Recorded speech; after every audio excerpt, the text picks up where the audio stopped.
can't see, and I'm not suggesting that we have, more screeds of information, but we can't see the Parks response. So did Parks identify it and assess it from the point of view of it being a plantation reserve as opposed to just another category of reserve?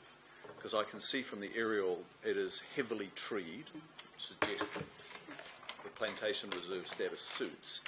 And did the council arborist from that area, being a tree specialist as opposed to a general recreation reserve specialist, did the council arborist report back on the value of the plantation reserve status? My understanding is all sites which are considered for either acquisition or disposal by the Parks Department are considered in a group form. It's not any one person, so there's a variety of people there. I'm not actually part of that, they come to us afterwards, but there's a variety of relevant staff there who have different skills, expertise, look after different areas, and they form a joint view, and if it's that property is no longer required, then it comes through to us. I'd just like to reiterate again, it's only part of the site that's actually a plantation reserve. So, yeah. I guess, Chair, I've just wanted to flush this out a little bit. So this is a plantation reserve. It's not a recreation reserve, it's not an open space reserve, it's a plantation reserve.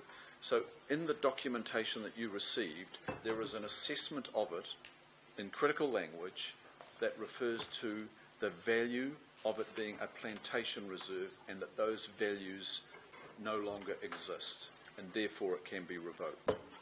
It didn't put it in words quite like that. I can actually quickly try and find what we did receive from them, if it's here. And then Letitia, while you're just looking there, and you might be able to just answer this one, in terms of engagement with the Koei residents and ratepayers, if that's their name, I mean, we've had them here recently discussing the unitary plan. They seem to be a significant and representative group, and I just take them at their word at that. Was there or was there not any engagement with that group? Or were you expecting another party, e.g. the local board, to engage with that group? We would have taken advice from the local board if there was someone that they expected us to engage with. They didn't provide any information to us or any requirement that we do so. As I stated before, when it comes to engagement with the community, we will undertake that once Council's formed a view. There was no direction from the local board. And I've just quickly found, just back to your earlier question, I found a couple of things.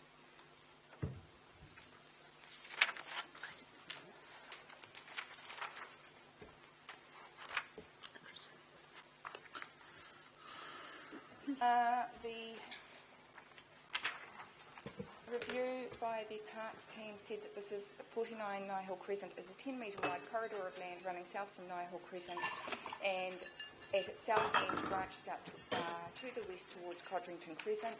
However, it does not connect with Codrington Crescent. A length of over 20 metres would need to be acquired from the private property at 42A Codrington Crescent in order to complete the connection through to Codrington Crescent. There is no public access track through the land, and adjoining properties treat the land as their own. The corridor is mainly covered with mature, exotic and native vegetation and is very weedy in parts. The land drops away from Nihil Crescent down to a stream which crosses the site 84 metres from the road. South of the site, the contour rises steeply towards the southwest. The contours level out somewhat to meet the access to the area about to be developed for housing at 42A Codrington Crescent.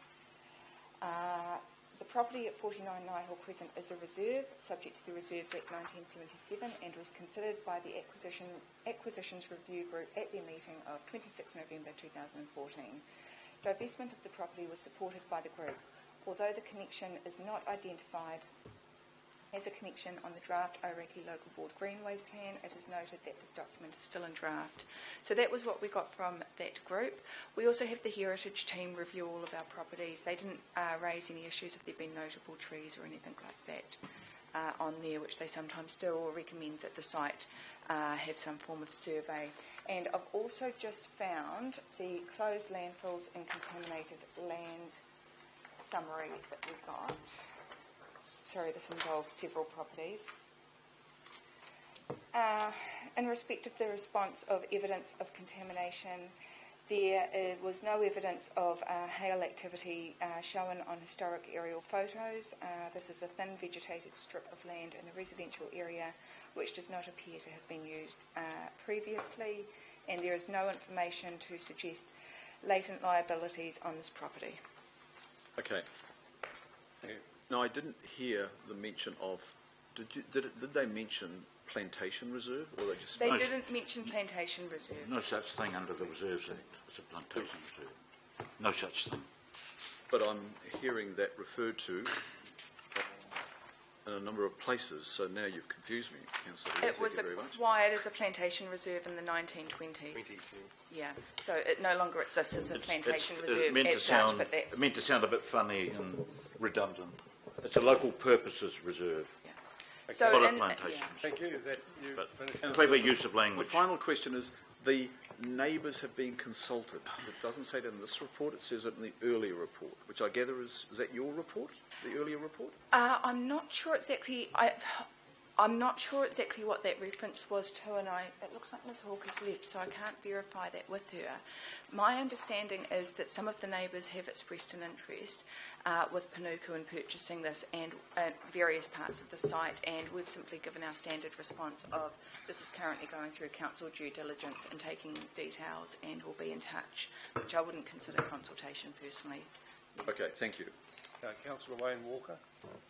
Yeah, just got a few questions. You mentioned that the plantation reserve's about 10 metres wide, correct? Yes. And you also mentioned that there are issues around access, and part of 42A would be required. And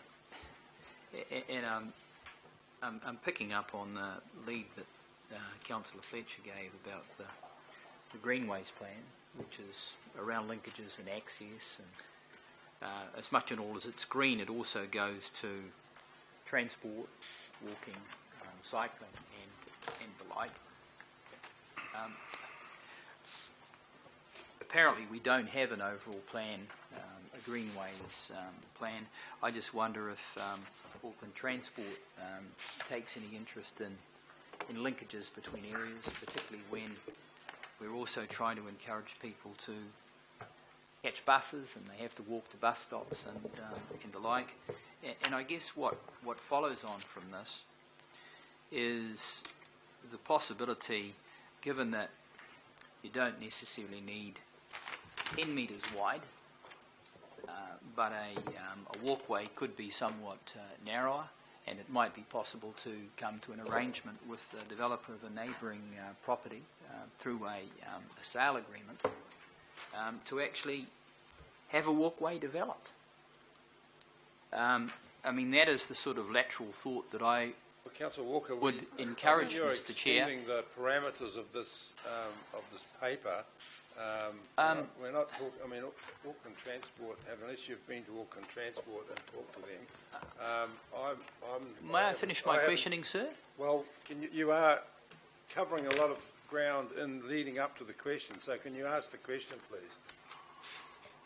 So, has the part sale of this property been considered to thereby allow access, and that might include a greenway, walking, cycling, access to local bus stop, and the like, that kind of thing?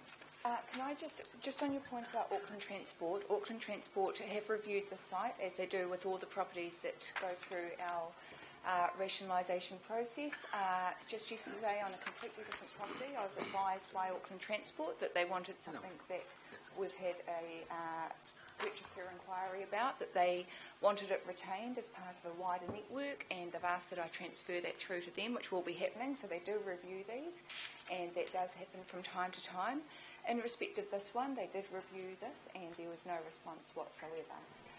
Now, we can consider various disposal options for the site, including potentially disposing of the entire site to the developer with a condition that it be formed as a walkway, but that could not be progressed until such time as we had a decision of this committee.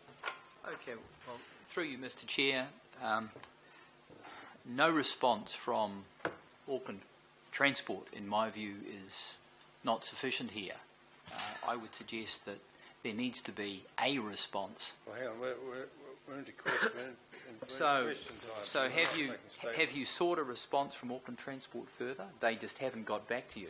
We Is that seek it? expressions of interest from every council department and every CCO about properties going through this process. We only, due to the time involved in actually submitting expressions of interest, we only expect council departments and CCOs to notify us if they are interested. It would be incredibly onerous for staff to have to respond and provide reasons why they're not interested in a property. Thank you. Just through you, Mr. Chair, I would just make the point You got a that, question? yes, is it conceivable that Auckland Transport aren't aware of the possibilities around this? The officers answered that question, I'm sorry. Well, no, they haven't, but that's You're okay. just trifling when you kind of No, put the I'm not question. trifling, It's sir. the same question that you've already asked in the different truck guys. Mr Wilcox. Thank you. Yeah, sorry, look, when I see Crown, I kind of sends alarm bells up in my spine. So I just want to ask, does the Crown have any residual interest at all in this land?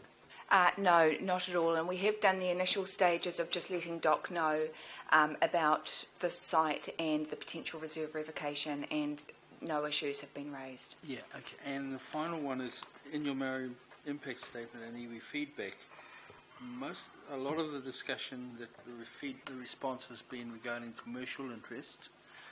Were they also told that this would also involve a revocation of the reserves status? Yes. So they were aware of Yes. that? And this is verbatim feedback, sometimes reduced slightly, but verbatim feedback. Thank you. Councillor Clow. Are we on to comments yet? No, we're on to questions. Okay, right. Well, I thought we might So run out of this questions. seems to be the end of the questions. I'll now ask Councillor Brewer. It's on the table. I can wrap it up, Mr. You wish- Chair, as no. moved. Can I make a comment? Have you finished with questions? Do you wish to speak? You have an opening speech. No, Okay. as you always insist, Mr. Chair, I'll have the closing speech.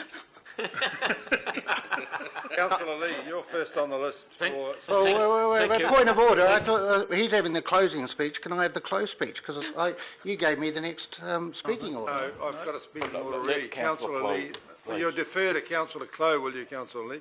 Okay, that's very nicely put it in your court then. Thank you. I just want to bring to the attention of all the councillors, we're about to go through an annual plan process. We still have Panuku have a requirement to raise 67 million a year. It's equivalent to about 5% of our rates. Now, we've got Takapuna and Manukau through Panuku wanting to fence off their sales within their area, and it'd be quite interesting to see what Councillor Darby would do when we start to question all the sell-off of things in Takapuna. So therefore, the 67 million going forward, if we stick to that, is going to have to be raised from the other 18 local boards, effectively. The pressure on those areas to actually compensate if we're to meet those targets is huge. So,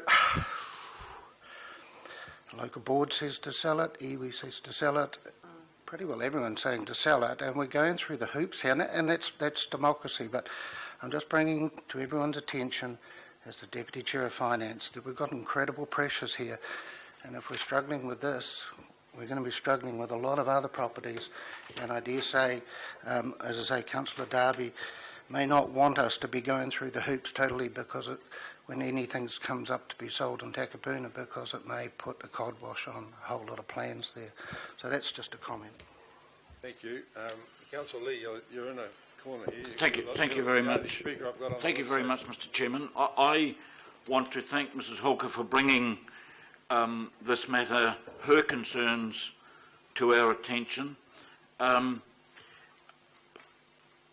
Here is a situation, well, for years now, Auckland Council Property Limited and now Development Auckland Development, Panuku, has been selling off surplus council property.